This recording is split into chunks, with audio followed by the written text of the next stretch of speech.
Good evening, Jamie. How are you? Hey, Chad. Good evening. I want to welcome everybody to the Paranormal Lens podcast. I'm here with my good friend Jamie Widener. We are team members of Jotnick's Paranormal.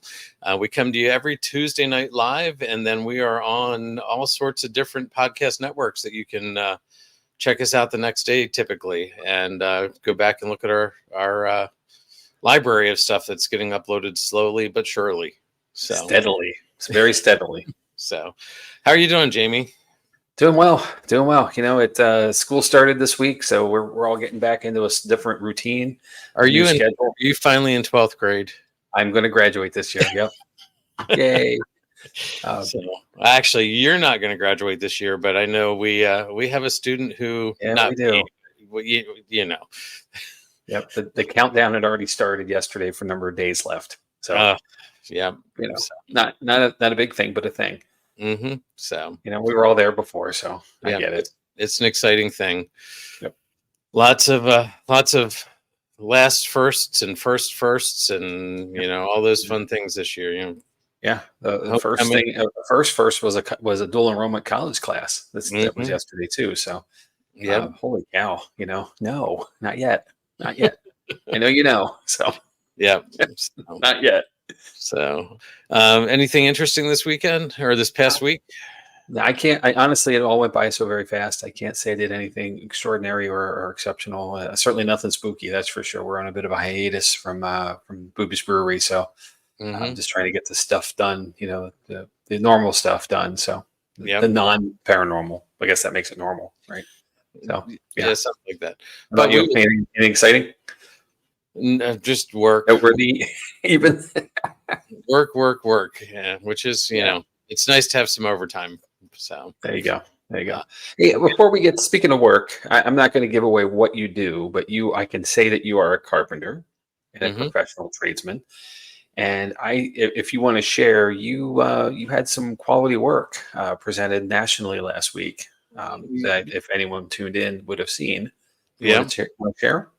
I mean, I'm going to be a little vague because I'm not sure how much we're supposed to share. But on Thursday night, there was a speaker who spoke on national TV, and there was a lectern that they stood at, and I may or may not perhaps that was maybe a big national convention.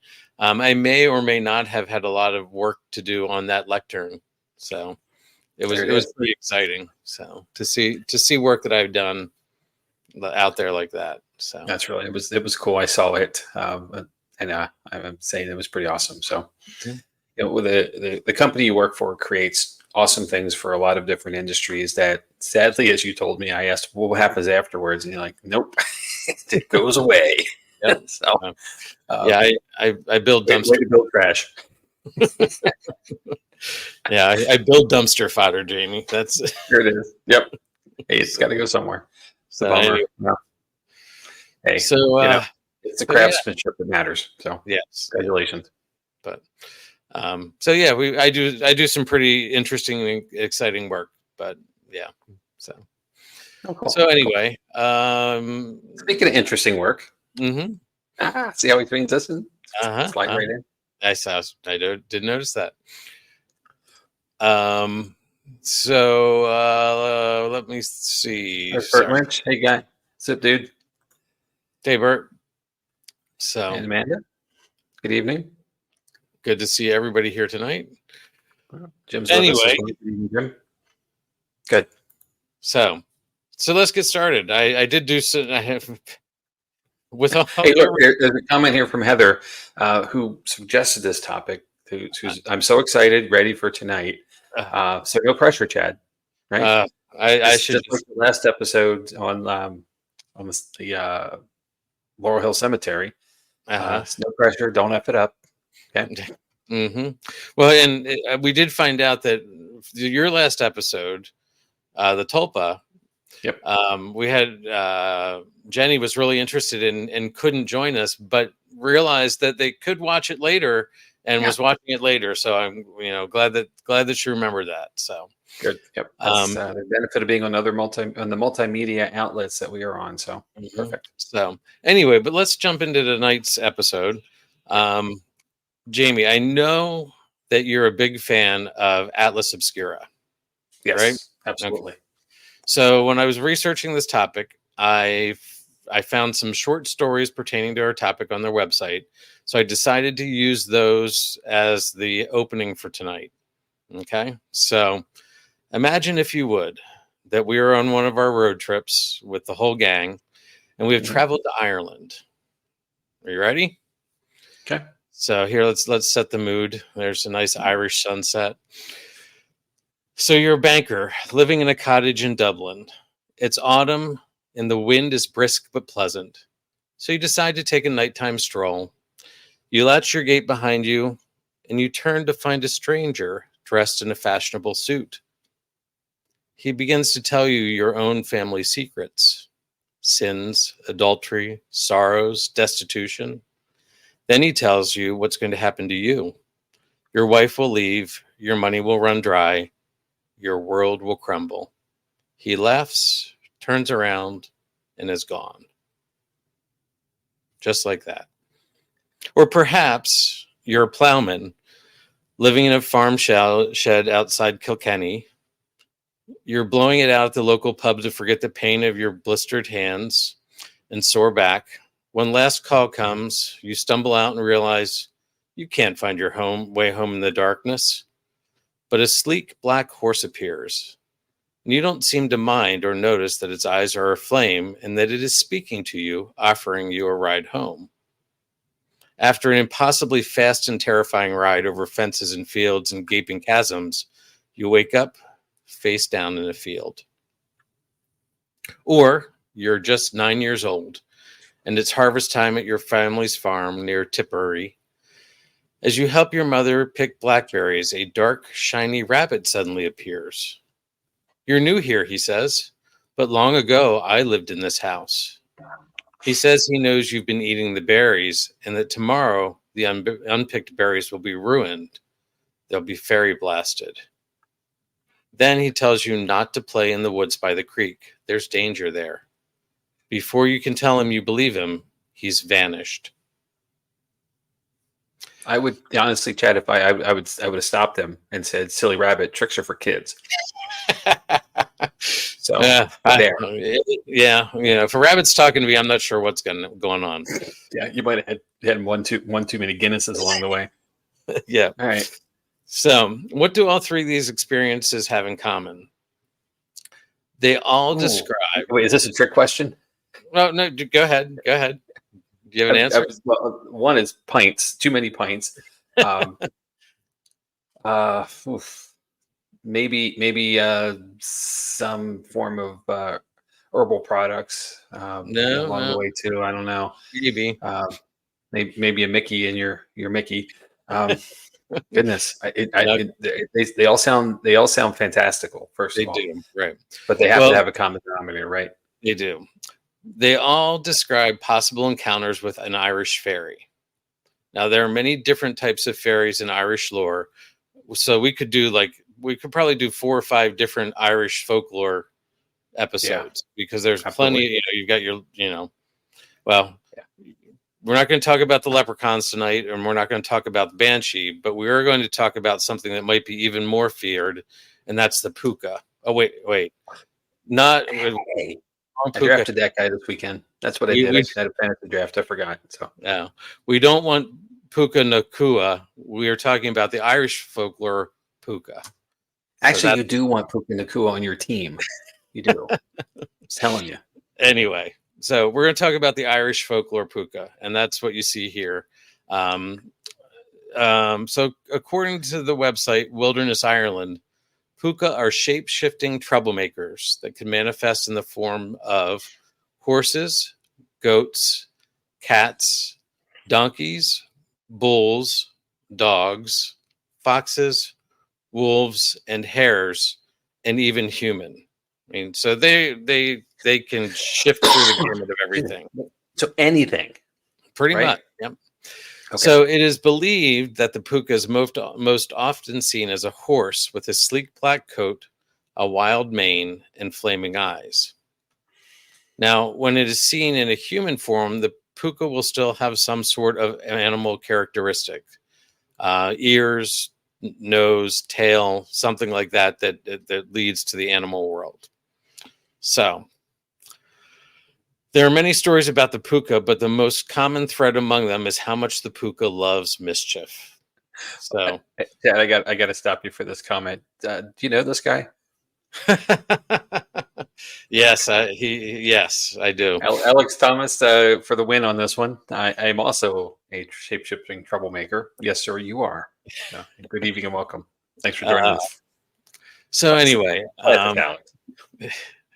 So the Púca loves mischief, which that's Alex too. So maybe we tie here. One mischievous thing the horse Púca likes to do is entice a passerby to ride on its back. Now, once the rider has mounted the horse, it takes him on a wild ride. Typically, the rider may have had a few pints already, but even if he hasn't, when he wakes up the next morning, he will be feeling woozy and hungover, with little recollection of what happened. The interesting thing that was noted several places is that even though it may be scary, no harm is actually done. So, interesting. Another story from Atlas Obscura website is told by Willie Rourke. In 1968, he was an 80-year-old farmer from County Roscommon. He was interviewed by Jim Delaney, a full-time collector of Irish folklore with the Irish Folklore Commission. And this is what he had to say. The Púca often appears to lone travelers on rural roads and paths after dark, especially in fall and winter.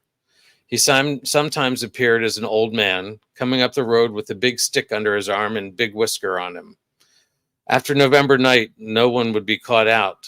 Any child would be caught out after that. The Púca would bring him off, stick his two horns into him, and carry him off. Now, this isn't to say this terrifying creature didn't have a sense of humor. In horse form, the Púca are most famous for flinging drunk pedestrians under their backs and galloping off at breakneck speed. So this is all what Willie Rourke had to say. This is a good time to bring this comment up. So Amanda says, all those forms are so damn cute, I'd be doomed. Right? Like, oh, there's a horse, let's go pick the horse. And next thing you're on its back and it's taken off. So. And, Heather, of course, hits it right on the head. Everything Irish seems to be mischievous with a smiley face. Yeah, I agree with that. Another story comes from the then 82-year-old farmer Patrick Johnson of County Westmeath. In his 1964 interview with Delaney, he said, "The Púca would come behind you. He'd run his head right under your two legs, and he'd hoist you back on him. And away he'd start. He'd tear you through bushes, and he'd tear you through ditches. You'd get all torn. He'd fling you off when he'd think you'd had enough." Now, it sounds like he had already had a little bit when he was giving this interview. Now, Johnson added that on at least one occasion, he'd heard of a man subduing and escaping the spirit with a magic word, and this is a good one, spudina gario, and a prod of his left hand with his thumb on the side. The tactic allowed the man to dismount relatively unharmed, even though, like many Púca riders, this fella had a good sup of drink in him. So I love these Irish quotes because it's just something you don't hear it, right? So, I'd bring up another quick comment. So from Todd and Carmel. Okay, mental note: don't go out after dark on paths in Ireland. Exactly. Like a ghost emoji and a laughing emoji. So yeah. So now, Jamie, stay at the pub. You'll be fine. Keep with the drink. The problem with pubs in most of these countries, Jamie, they close at like 10 or 11. Yeah, well, yeah, but then again, you're up for work early, all that stuff. So it's not a bad thing. I won't argue that. So only trouble happens after midnight anyway. so you get home ahead of the Púca, right? Yeah, you slide in just in time. Yeah. So Jamie, now hearing these stories of the Púca, would you try to intentionally mount a Púca? That's a great question. Okay. Would any sane person try to mount a puka? Hey. Hold on a second. It's a dependent question, right? Okay. Or answer. It depends on how many pints. No, I'm kidding. You know, I suppose if you don't know what you don't know, the answer may be probably maybe, or maybe Right. anyway, probably even. The challenge with at least coming into the horse form is it's not easy to mount a horse without a saddle, Right. right? Because you can, and it's been done many times, Mhm. but unless you know exactly what to do and how to do it, you're going to wind up on the ground anyway. This is So,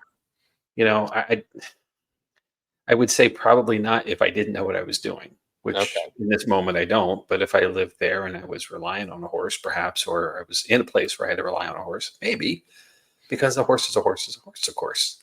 Right. This is Okay. Mr. Ed. So, So, yeah. So I don't think most people would intentionally try to mount a puka if it knew about the puka. But if you know what it is, I'd say right. no. But if a Okay. horse, I mean, the horse the image you show here of the horse looks like doesn't exactly look like a normal horse. I mean, like that horse looks weird. Okay, I'm not sure what you are. I'm going to stay away. Okay. But if I got like Black Beauty there, or Seabiscuit, Black Beauty doesn't have flaming eyes, So, anyway. Well, dude, after a couple pints and a few whiskeys, what doesn't have flaming eyes? I have flaming eyes. All right. So, but moving on. Brian Boru, the High King of Ireland from 1002 to 1014, decided to give it a try. Now, he fashioned a bridle that had 3 strands of puka hair in it to help tame the puka. Now, there's just a story of him trying to do it. There's no story of whether or not he was successful or not. So maybe that tells you right there that he wasn't. Yeah. I don't know. Yeah, so probably not a good idea. So being a paranormal investigator, one of our questions might be, where can I find the puka? They're typically found in rural areas. It is believed they are found in Ireland's remote hills, mountains, and bogs. Now, they're not limited to one specific area of Ireland, and they're also found in other Celtic cultures. Typically, they're found between dusk and dawn, and more often than not, they're found around fall, around the Samhain celebration. Now, you're familiar with that holiday, right, Jamie? Samhain? Nah, maybe. Are you sure? Pretty sure. Not that name of it, but what's the Americanized version of it? So it's an ancient pagan holiday that falls on the last day of October. Oh yeah, Thanksgiving. I got you. Of course. No. So, interesting. Okay. In the I got it. All right. So in the Celtic calendar, this is considered the last day of fall. We, of course, know it as Halloween. Samhain also marks the end of the farming season. Farmers would prepare their fields for winter, leaving what wasn't harvested for the puka. Typically, this was the undesirable or unharvestable crops.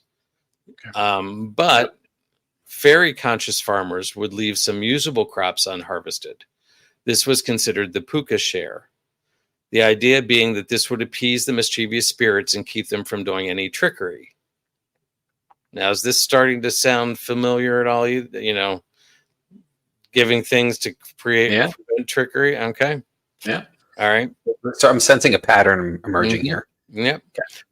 Another Celtic belief is that on Samhain, the veil between our worlds and the spirit world is the thinnest. Okay. Yep. Irish people would leave offerings to appease the fairies. Typically, this would be some sort of food. This was to avoid harming the people who lived there. Disguises were also used to confuse the spirits. And vegetables like turnips were carved with grotesque faces to ward them away. So I think we can see how this pagan tradition has morphed into our current Halloween. It's funny how it all comes together, isn't it? Yeah. So Amanda's comment, the puka clean up all the trash. So, so like public service. Mm-hmm. So November 1st, okay, so October 31st is Samhain. November 1st is Púca's Day.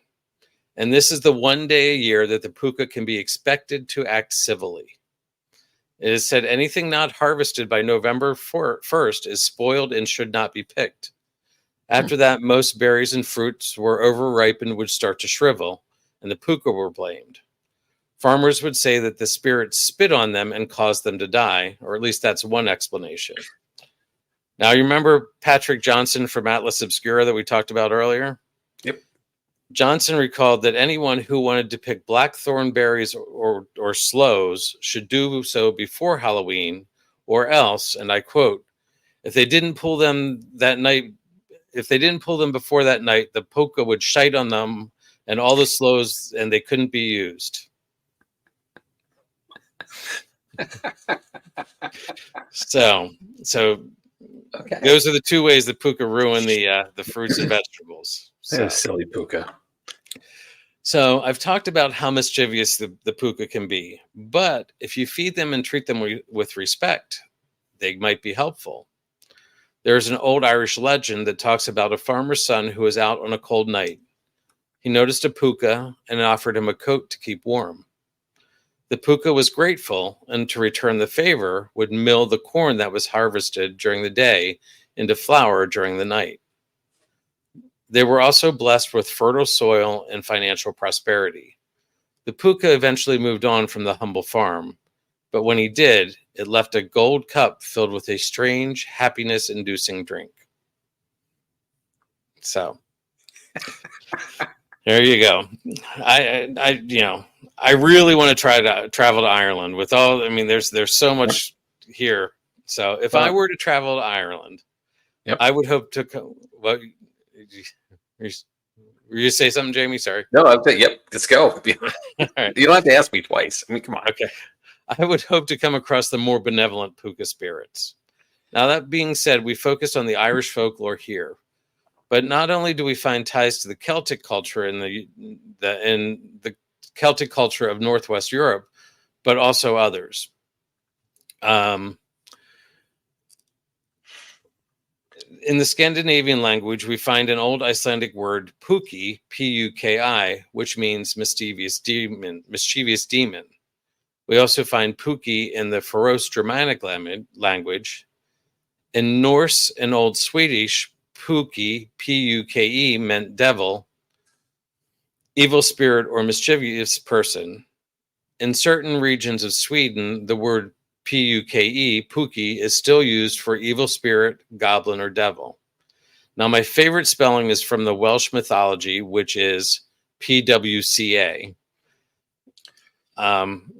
The Púca definitely has its roots in many European countries. There are probably 5 or 6 iterations that I didn't include here, but I do have them on the screen if you want to check out the video that goes along with this podcast. It seems strange to end with some etymology here, but I found this to be interesting. The origin of the word seems to go back to the Irish language, which is interesting that most root words don't go back to Irish languages like this. But it would have been spelled differently since primitive Irish lacked a character for the P sound. Another thing is that Púca is a cultural word, not a practical word. It would have been used to tell stories, folklore, and legends. Since it's not a practical word that would have been used in trading, how did it end up in so many different languages? There seems to be an earlier mixing of cultures between the Irish and Germanic people than earlier believed. So not only do we have a question here whether or not it's paranormal, but we could dig into some early European history conspiracies, or maybe we should leave that to another episode, Jamie. But good. Yeah. But I think we got one there for sure. But let's talk about the Púca and is it paranormal?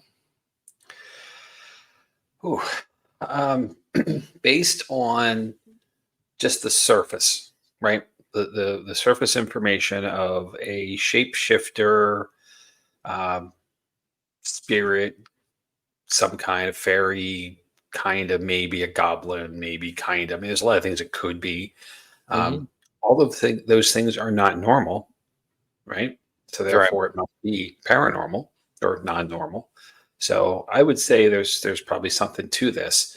Now, I think there's a really good comment here I want to share quick from Todd and Carmela. Were these stories passed down and told by sober and non-sober Irishmen? I think there's some validity in this question, Well, right? I mean, And I'm making light here. Look, I want to say something to clear the air on this. I have an Irish grandfather, okay, who was sober as a stone every day, right? So I'm painting a picture, and it's a bad one, perhaps, and I don't want to perpetrate that all Irish people do is drink, because they certainly are hardworking individuals, have lots and lots of responsibilities. It's a stereotype, and I don't mean to perpetrate it.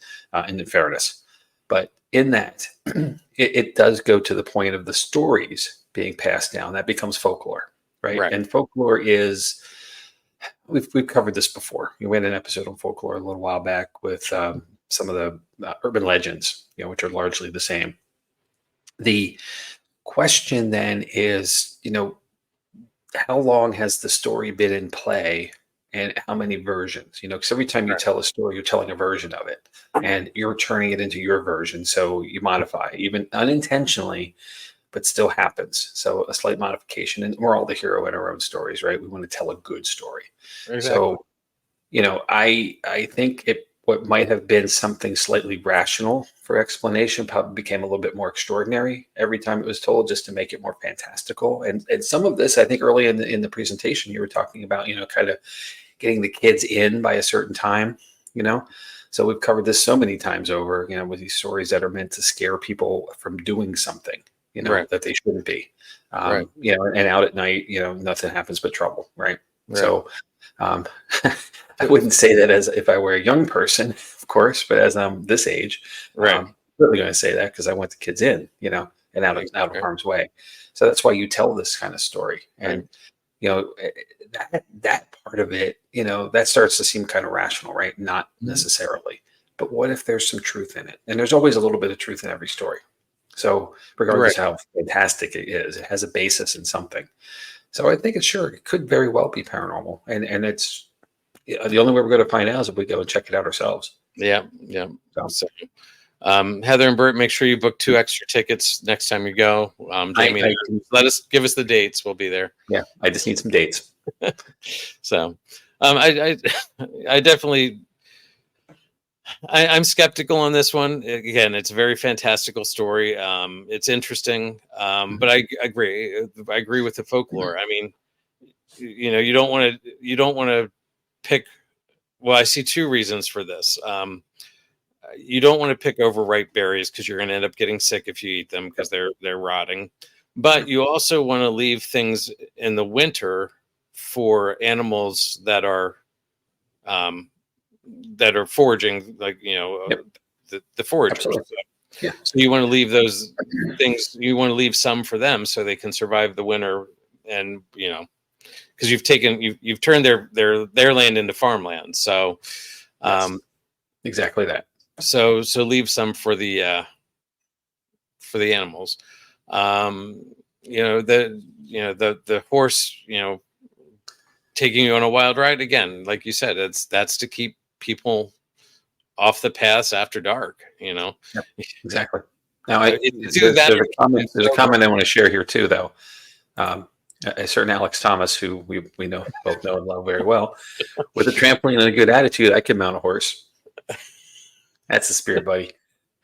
That's the person you don't want out there after dark. This is true, because he would try. I know he would try. No, he would too. But you're right, and the spin of this has kind of that parental warning, in it, the cautionary tale, that gets you to be, attentive to your surroundings and your environment. And even so, I mean, if you come across a wild animal, a wild horse, for example, it is not going to be that friendly to you as it would be if it were a horse in your stable, that's been broken and trained. So, you run the risk of having, the horse buck or kick you or throw you, all these things, that then you're out there somewhere, out in the wild, you may or may not be found immediately. And hopefully you have a friend with you. Never go anywhere alone, right? Right. So, but people do. And, then they do stuff like this. And then that's where they don't come back, or they don't come back healthy. So, Right. again, a cautionary tale. Just don't do it. Now, the other side of this too is, there was a benevolent Púca, and it's, that's saying, it is okay to be kind, because if you're kind, then you will get things in return. Right. So, True. it's almost like you've got some religious guidance going on here, Jamie. A little bit. But there's a thought on what's in the cup from Heather. So, Yep. it makes you happy. Mm-hmm. And then, and Bert came behind it, of course, because it could also be whiskey, which will make you happy. So, you're back to drinking again. We keep spinning back. So I find it's Jamie, interesting. It's a gold cup too. Like, there's value in the cup. It's kind of like, and I'll spin this off to a leprechaun. Obviously what we want to see is the pot of gold at the end of the rainbow, right? That's our goal to finding that leprechaun and getting to that place. So, doing the goodwill here is getting you that gold cup, and obviously the liquid, whatever that is. I'm not even going to suppose to guess what it could be. This week it could be coffee for me. It would be great if it were, right? So maybe a little Red Bull, whatever. But the idea is that the cup has the value, because the liquid will be gone at some point, but the gold of the cup is the true value worth. So it's cool. That's why you should always do good things. You never know. So I mean, I find it interesting that folklore gives some of the same guidance that religion does, and because a lot of the religious laws of the earlier times, especially Old Testament, were rules to keep people safe, because they not eating cloven hooved animal. Like, they couldn't process pork to eat it safely, so it was like, well, just avoid it, don't eat it. So yeah, it's interesting how there's parallel lines in this as well. Though, Chad, as soon as you say don't do something, there's another mindset that says you can't stop me. Yeah, or hold my happy beverage in my gold cup. Yeah, I'm expecting another comments from Alex here somewhere.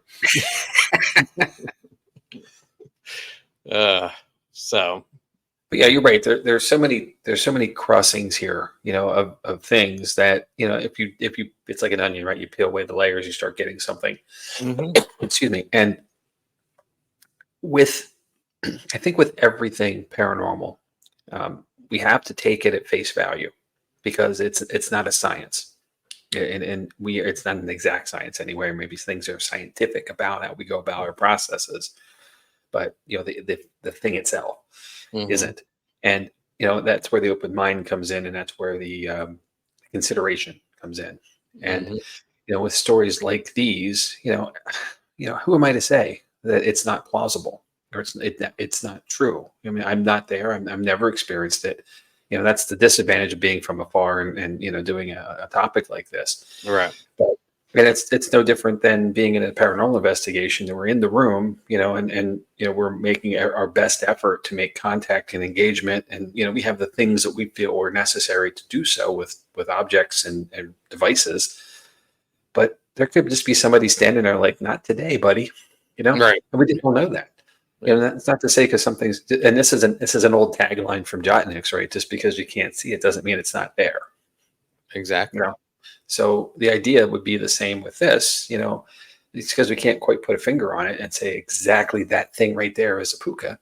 That doesn't mean it's not truly there, or it's not a real thing at all.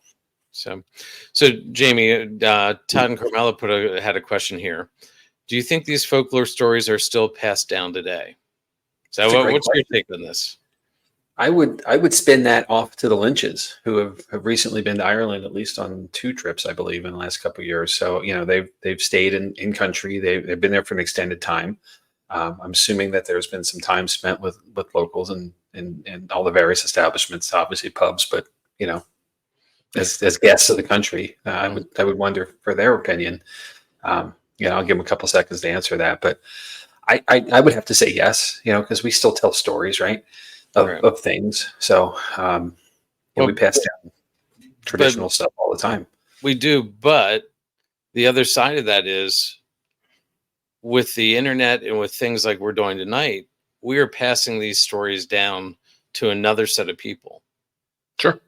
True, and true. and there, we're one of thousands or hundreds of thousands of podcasts out there who are telling a lot of these same stories.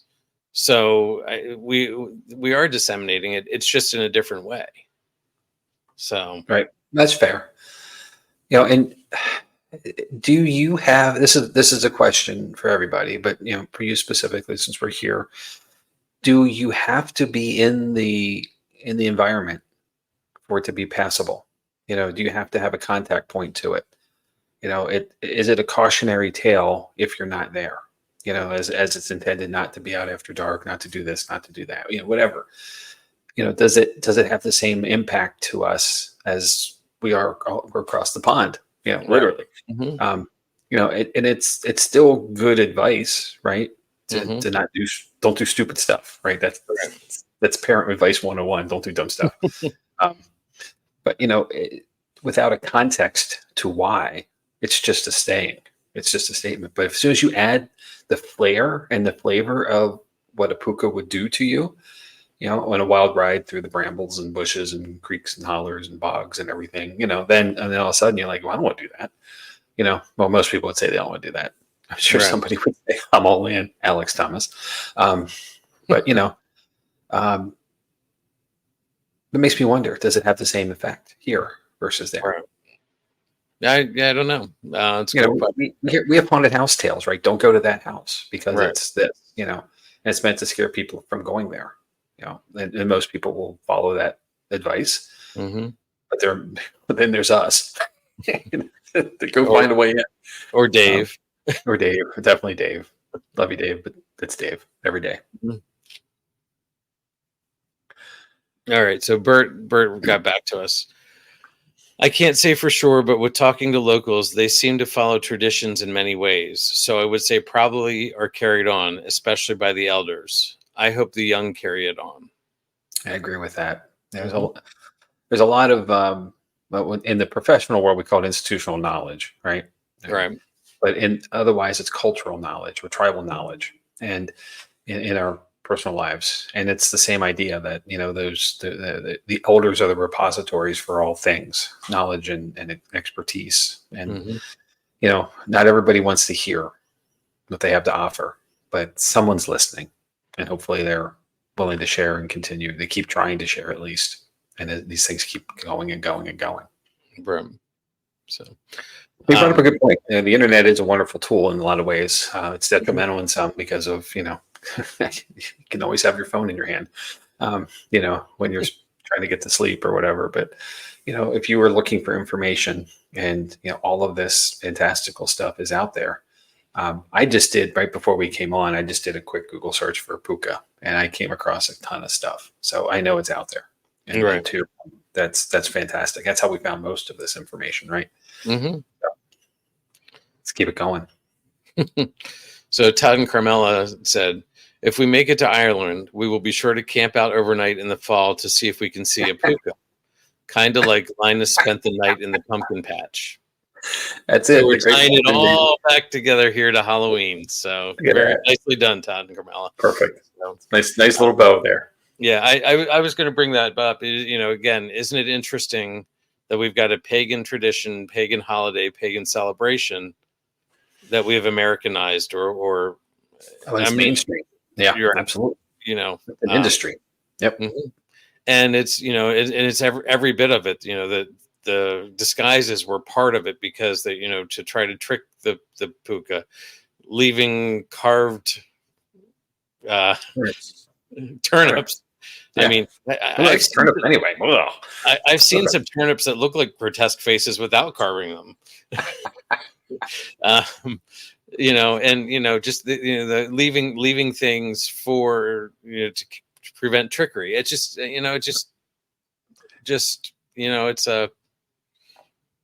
we've taken somebody else's culture and we've made it our own, which I think is common. And yeah, absolutely. Well, that's the other side of this, and with respect to uniqueness, everything you mentioned, all the different origins for Púca, all the countries and what it was considered there.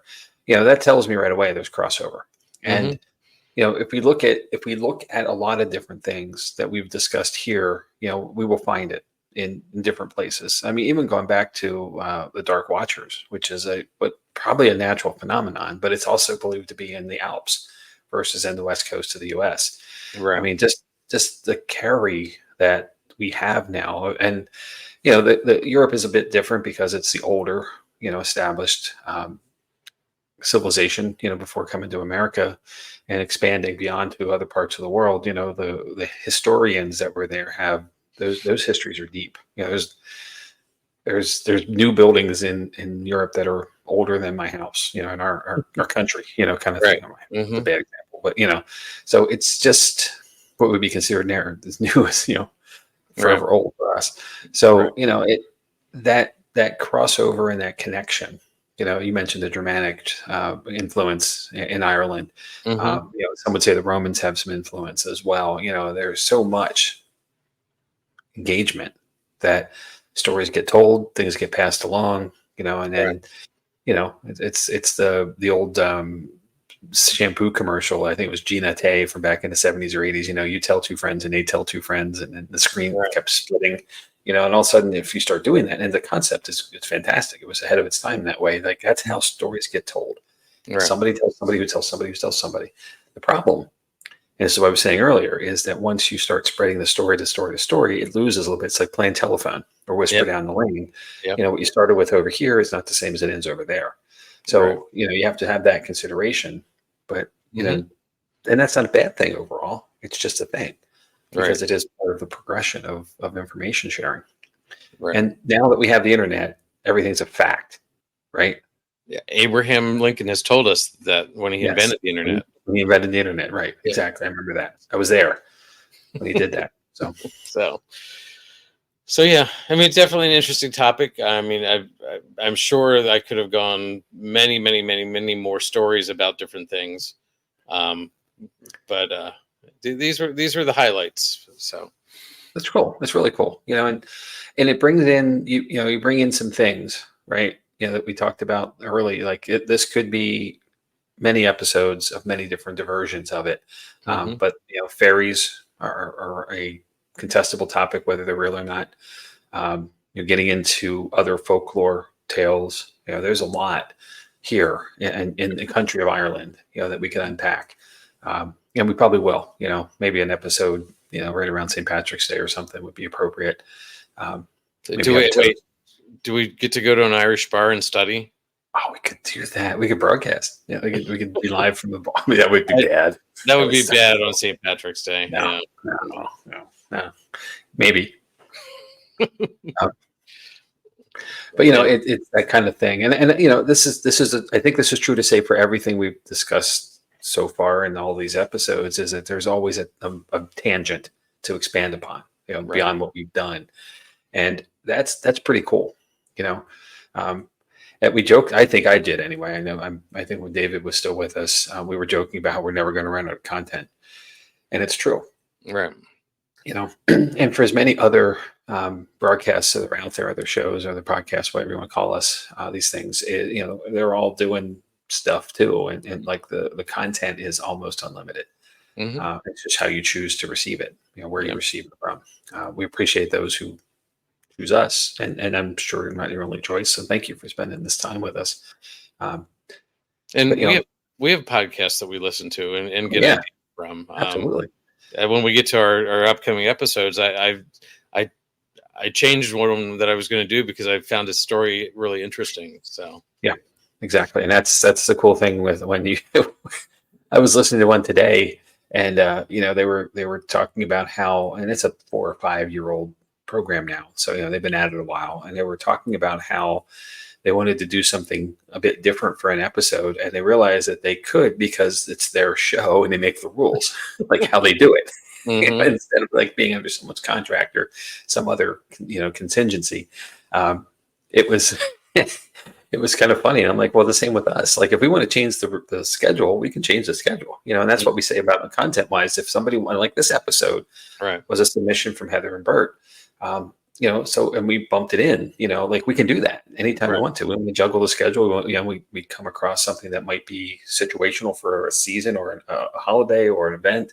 Mhm. We can do that. And that's Yep. cool. That's totally okay. And, Yep. so yes. But there's a lot of inspiration just in the world. So Right.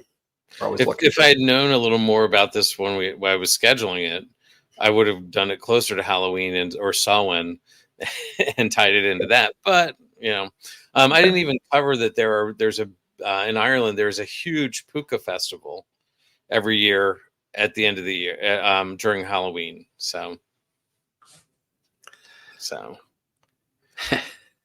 anyway, Heather's thanked us for doing the suggestion, and that we should go to an Irish bar and do a podcast.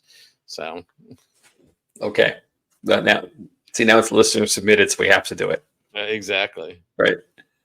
There's a nice comment here we should see as well. Todd and Carmela, thank you.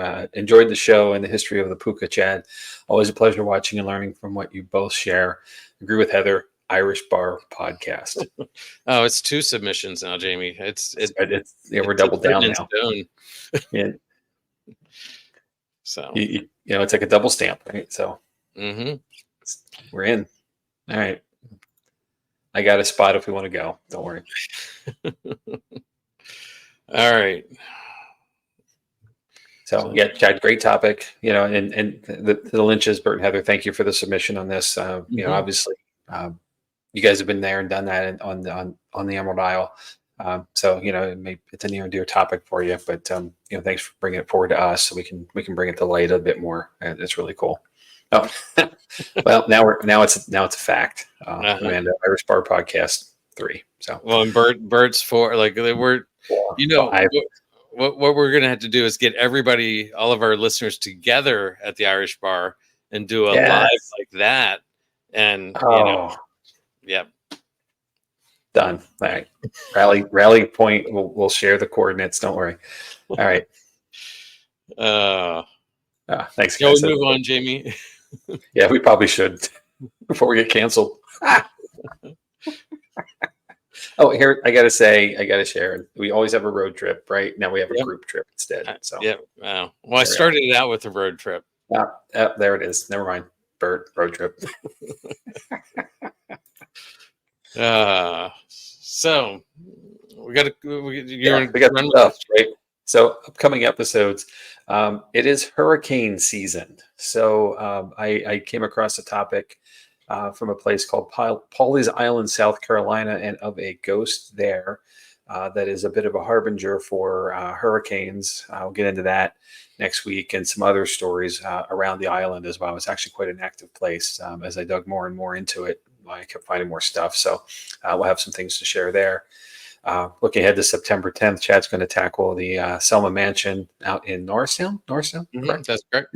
I've actually been in touch with some people who do quite a bit of stuff there. Trying to coordinate maybe having a guest on for this. So we'll see how that goes. Yeah, here's a funny thing. Like when you talk about directions, right? Directional things. I say out in Norristown, but it's really in to the city of Philadelphia. It's a Metro Philly thing. We're out for them. We're out in the country, Right. So it's funny, like up there, down there, over there. So, but the Selma Mansion, a really cool place. I'm really excited to hear what you have on that one. Okay. The 17th, I'm going to tackle the Dyatlov. It's a hard word. It's Russian. Past mystery. This is something some folks may have heard of before, seen something on, but it's quite an old experience now, but still a mystery actually. So let's talk about it. Some crazy stuff happened there. And then Chad's. This is the addition to the schedule that was from last week to this. September 24th, Chad's going to tackle the Lost Lighthouse Keepers of Elian Moir. I probably said that wrong. So you did, but that's okay. Yeah, there we go. I think I said a couple episodes. I'm going to English it up here. So it's Elon Moore. Elon Moore. That was so close, but yet so wrong.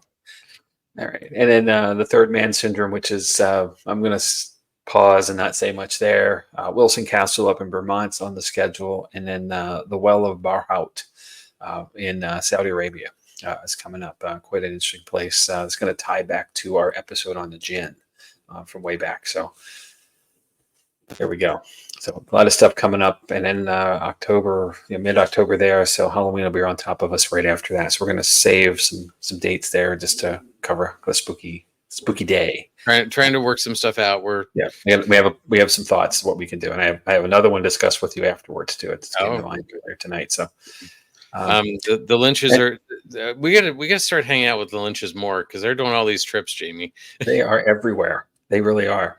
But they were just in New England, and I think through Salem on the way back. I saw some pictures and some cool stuff. Mount Washington was climbed and descended. I don't know which one's worse, the up or the down on that. I've done it too.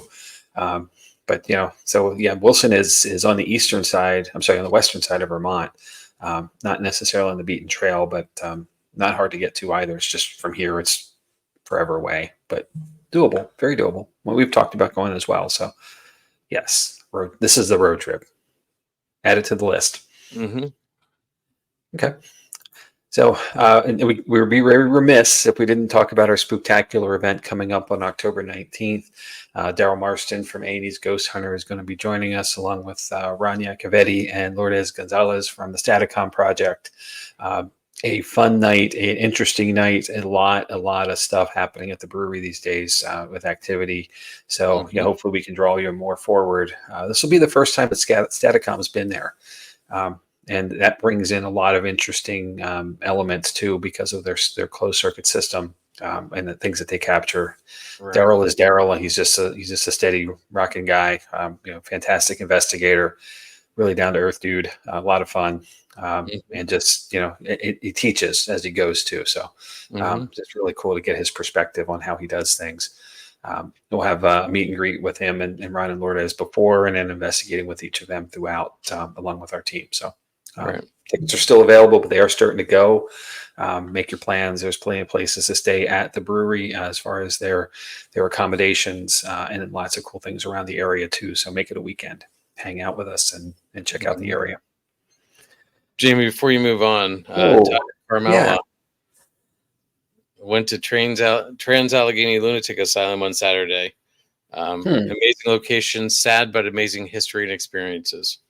So wow, great! That's really cool.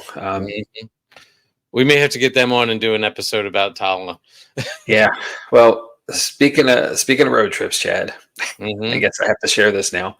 I was going to hold on to it for a while, but I just found out yesterday, late last evening actually, that a group of us, being our team from Jotnick's, New Jersey, Tim and Erica, and some folks over there, along with some of Jotnick's parent team here in Lancaster County, we have booked a trip to Tala on coming up in April.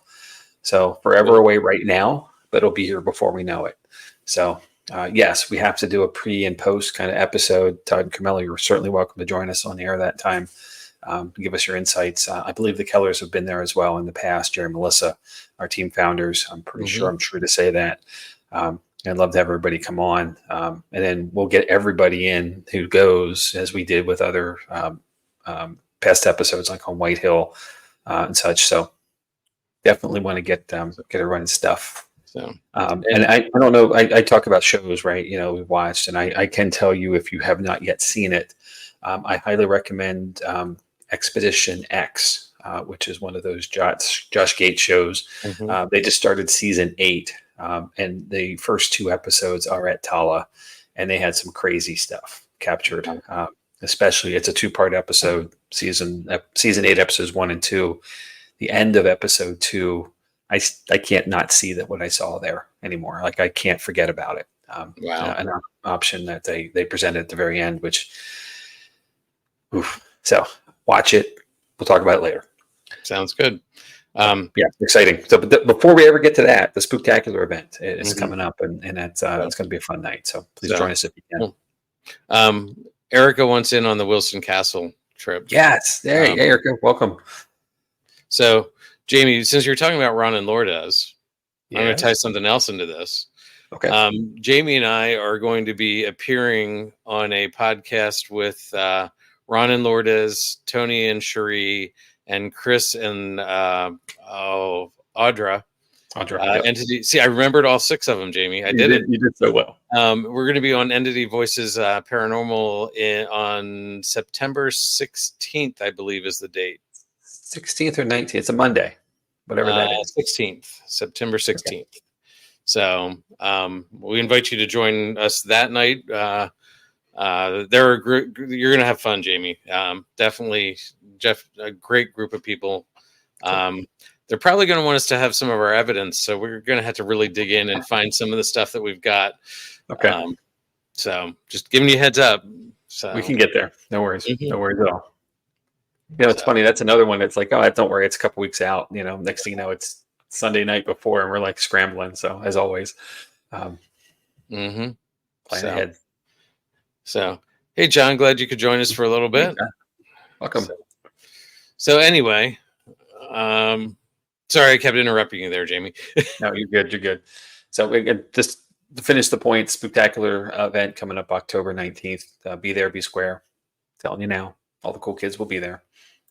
And then for us, otherwise, lots of public events coming up at Booby's Brewery, September 7th and 28th. It's a double dip for the month. And it's been a little while since we've been there. So hopefully that we get a lot of activity on that first night back. October 12th, another public event, the spectacular event the weekend after. And then closing out the year, I can't believe it's the end of 24 already, is the 16th of November and the 7th of December. And then we'll have dates as we get closer to this for next year. We'll get them out as soon as they become available. We have to be settled up with everybody yet, but they're coming. Yep. So come out and join us there too. Tickets are available for all of these events on the Booby's Brewery website, boobiesbrewery.com. And then, the tickets are starting to go for September 7th. And that's coming up pretty quickly. It's next weekend. Weekend after next, I'm sorry. Gosh, Labor Day is this weekend. How's this happening already, dude? Like, really? Amazing. It was February, like 2 weeks ago. That's going to be the 7th. Going to be a busy day for us because we have a 16th birthday party for somebody that day. Yeah, that's true. Gosh. Oof. Anyway, how's that happen? Yeah, exactly. Man, time flies when you're having fun and doing paranormal stuff. So yeah. So you're graduating high school this year and turning 16, Jamie. I'm really proud of you. Yeah. I'm trying to get my driver's license. It's going to happen. Anyway. So. Yeah. Gosh. Well, can you believe another That's a great age, but I don't want to do it again. Definitely not. I'm good where I'm at. So,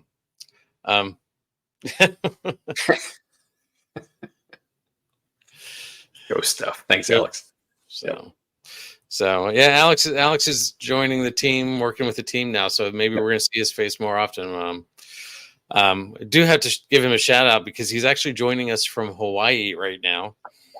Oh my gosh. No way. Yeah. Oh, cool. So aloha. So we hope you're having we hope you're having a great time, Alex. By the way, I think since you're there, you should do some research because there's definitely a lot of Hawaii specific stories that maybe you should do some research and come join us. Challenge issued. So anyway, believe it or not, Jamie, another hour has gone by. Same thing. Flies when you're having fun, right? So. And what did I say to you when we came in? I'm like, I don't know if this is gonna be a short episode. We're gonna be out of here in no time. Yeah, Chad said 10 minutes tops. He promised me too. Like, come on, man. I knew better. So no, it's all good. And this is exactly why we do this. We start a conversation. Thanks for our guests for obviously contributing to it. But things just kind of expand, and that's the greatness of having a discussion about a topic or an item. It can go left and right, up and down, but it's all cool. So I really appreciate it. Again, great topic. So that always leads to more time. Yep. And again, thanks, Heather. We appreciate you throwing it out there for us. Absolutely. Challenge accepted and completed. So I guess what I forgot that we had yet was to put up how to get socials. Yeah. I mean, you found us on Facebook or on YouTube, you know where we are, but we're also, again, for those who are listening after the fact, we are a live show on Tuesday nights at 9. So if you're with us on Spotify, Apple Podcast or Audible or other outlets, even more than that, bear with us. There are some slides are missing here, but feel free to drop us a comment if you have that capacity on your outlet. Certainly give us a rating. We'd love to have a 5-star rating. We appreciate that. Hopefully we've earned it. And even if we didn't, it's cool anyway. We're not going to tell. But thanks. We appreciate you joining us either way, and be honest what you feel. With that, we're always trying to get better. So comments are always helpful. And then if you have a topic you'd like to share with us, and you can't leave a comment on the outlet you're on, we have a website of Paranormal Lens Podcast at gmail.com. I'll spell it out, Paranormal Lens Podcast and gmail.com. So, Jamie, feel free to reach out. I thought we had our first fan mail today. Oh, it was spam. Oh, it was like, wanted to come on our podcast and sell something. It was like, nope, delete. No. So one of these days. So if you have a topic you want us to do, send us an email. Or if you have a story you want to share, put an email and send it to us. We'd appreciate that. So absolutely. All right, sir. End of another. Yeah. So it's as always, Jamie, it's great to spend an hour with you on a Tuesday night. So talking paranormal is always fun. So it is. And thanks for, again, I keep saying thanks for the topic, but for bringing it each week. We're always, you always bring something interesting and engaging. So yep. I gotta keep up the pace next week. So oh, I'm sure you're up for the challenge. I know. So yeah. Here's a topic for America: vampires in America. All right. And Bert did say that you can't rate on Facebook, but I give you a 10, which is outstanding. And then there was a bit of a walk back, 5 apiece. Thanks, dude. Remember that. But that's all good. All right. Well, on that note, Jamie, we should say good night to everybody. Thanks for joining us. Tell your friends. Come hang out again with us next Tuesday. And have a great week. Stay spooky and all those fun things. And happy Labor Day. Happy Labor Day. Enjoy the day. All right. Good night, everybody.